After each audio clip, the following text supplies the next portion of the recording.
Welcome friends to another r/entitled parents video. If you enjoy these stories, make sure to hit the subscribe button, and our first story of the day is by I Train Tiny Humans. Entitled Mother tries to get me to spend more money on her kid. I'm a daycare teacher, 4 to 5-year-olds. I love my job, it fulfills me, and it makes my life worth living. Once a month we do parties. Most teachers just watch a movie. I love to do themes. I love making decorations, photo props, games that fur into the theme. It can add up quickly, but I budget, and the way I see it, if I need to eat rice and beans a few nights a week to be able to afford it, so be it. As I said, I love my job and my students. I'm happy to do it for them. Graduation is this month. My boss's idea, not mine. And a part of this is the teachers need to take 7 to 8 specific pictures for their books. I decided to do something meaningful for them instead of a party. I got graduation announcements from Walmart, 2 for each kid, in case the parents are separated, grandparents, the parents wanted one for a family keepsake, whatever. I got them printed, 34 in total, put them in envelopes, added a note to the kid. I was feeling really good about it until I had this interaction with an entitled mother. The entitled mother says, "Hey, so my husband brought home the announcements and they're so cute." I said, "I'm so glad you like them. I think they turned out good." She says, "So when can we expect the rest?" Me, starting to panic, says, "Oh, did you not get 2?" She says, "No, we did, but that's not enough." I say, "Oh, sorry, that's all I can afford right now, but I'm happy to text or email you the copies and template I used." She says, no, I want more." I say, "I had a family emergency earlier this month. I wish I could afford more, but I just can't." She says, "Can't you take out of your party fund? I need 18 more." I say, "I don't get a fund. I buy this all myself. That's all I can give. I'm so happy to do it for you, so please don't think I'm not." She says, "Then I guess I will have to go to your manager." And she did. I'm glad my boss didn't cave, but the family did drop because of this. So looking back on this story, it makes me think about all those teachers I had growing up that were actually so involved in what you did and truly cared, you know? Gave you games, gave you fun times. If you went to any school of any kind, did you ever have a teacher like OP that's memorable for you? Let me know in the comments down below. This next story is by Hat4548. Entitled Mother demands my daughter be locked away because I'm a druggie. I was living in Burton-on-Trent, England when this happens around August 2007. I was shopping in the main shopping center with my miracle daughter who I posted about in here before. We were having a fabulous time when my alarm goes off for her feed. Important information about my daughter. When I was pregnant with her, there were question marks over whether she would survive birth due to things being detected in the womb. Her most obvious things were her cleft lip and palate, as well as the tube that helped her eat. Well, back to the story. I found a quiet bench that was out of the way but not hidden. I sit down with my daughter, who was 3 months old. I started prepping the things I needed to do her feed: litmus paper, syringes, feed, etc. While sitting there, this entitled witch with, who I presume is her daughter and granddaughter, sit down at the other end of the bench. I nod hi and carry on feeding my daughter. Now, while I was feeding her, the young child notices what I'm doing and asks me questions. She was about the same age as my brother, and being the oldest, I know kids are inquisitive and want to know what's happening. So I explained to her that my daughter was born really poorly and that she eats in a different way. She talks to her mom and goes, "Is that how you fed me, mommy?" The mom says no, but some babies and people need it. This is when the entitled witch stands up, comes to look at my daughter and goes, "How dare you? This is disgusting. They left a disfigured thing with a junkie." This scared the little girl and I felt sorry for her, but most of all, I felt angry tears prick at my eyes. "Excuse me? Did I just hear you right?" This absolute waste of oxygen then goes on a rant of how I'm trying to encourage drugs, etc., and that I shouldn't have syringes, etc. She got so worked up and shouted so much, a cashier, my absolute hero, and a friend of a friend came out. She looked at me at this point in floods of tears and called security. The girl and her mom had left because of all this. She calmed enough to notice and accused my daughter of scaring them away. The witch tries to stomp off, but security heard the last bit as they walk over. Now this absolutely entitled witch tries to say this whole thing is my fault.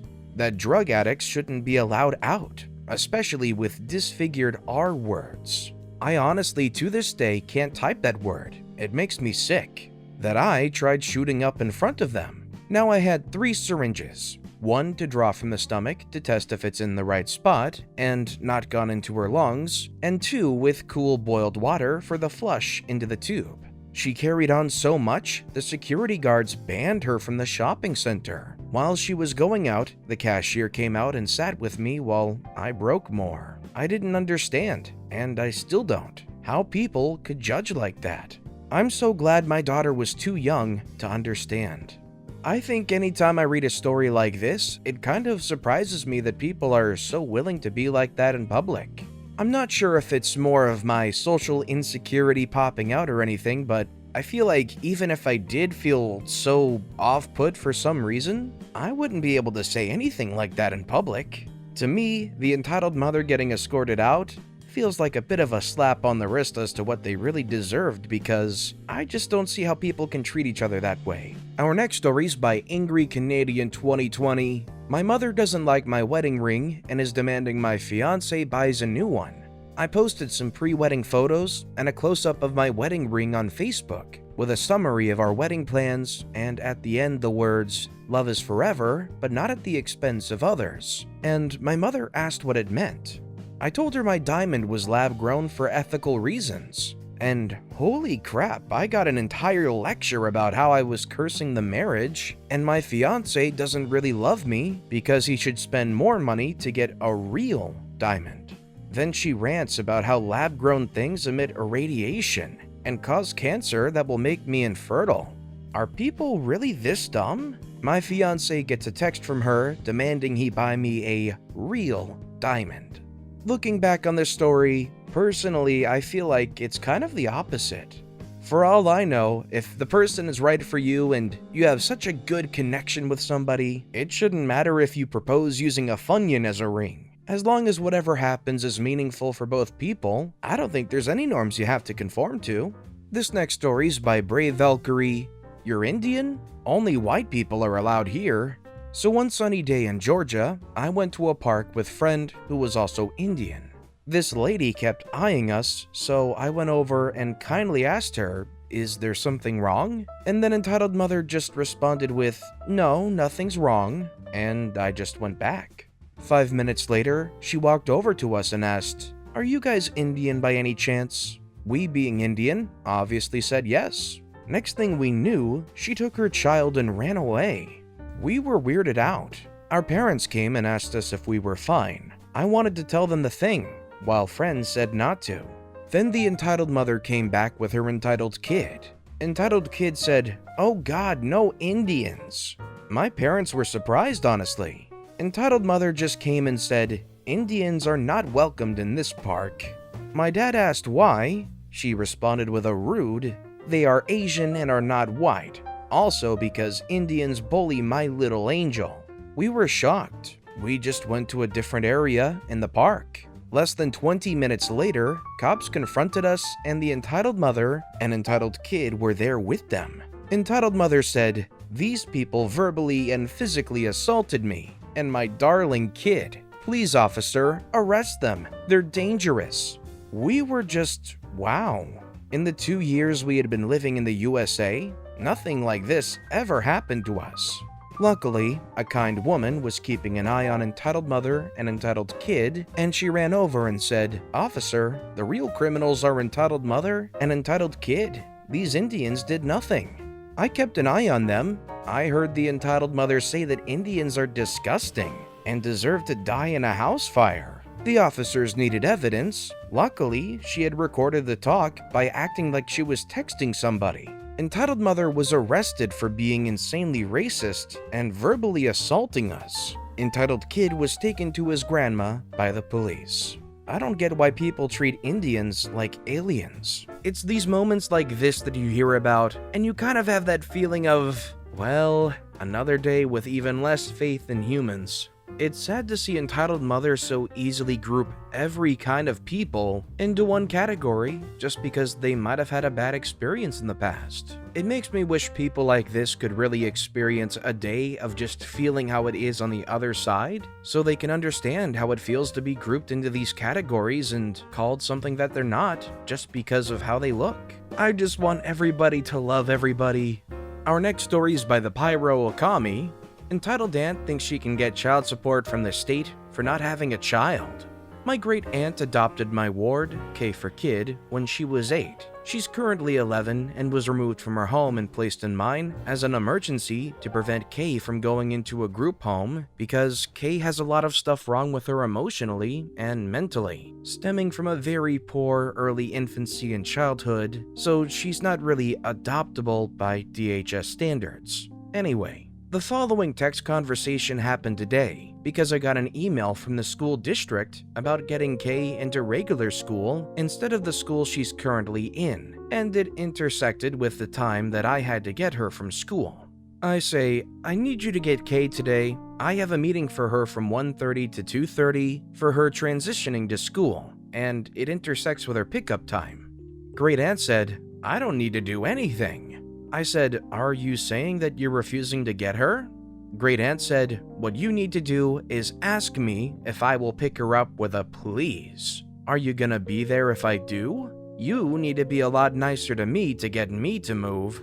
I say, you're going to get your freaking kid from school, or we're going to the freaking courts to get the whole $1,000 something that you get as child support, and you get nothing. Aunt's first name, I ain't grandma. I'm not gonna mess around and bend to your games. You get paid $600 to do nothing, and that ain't gonna fly.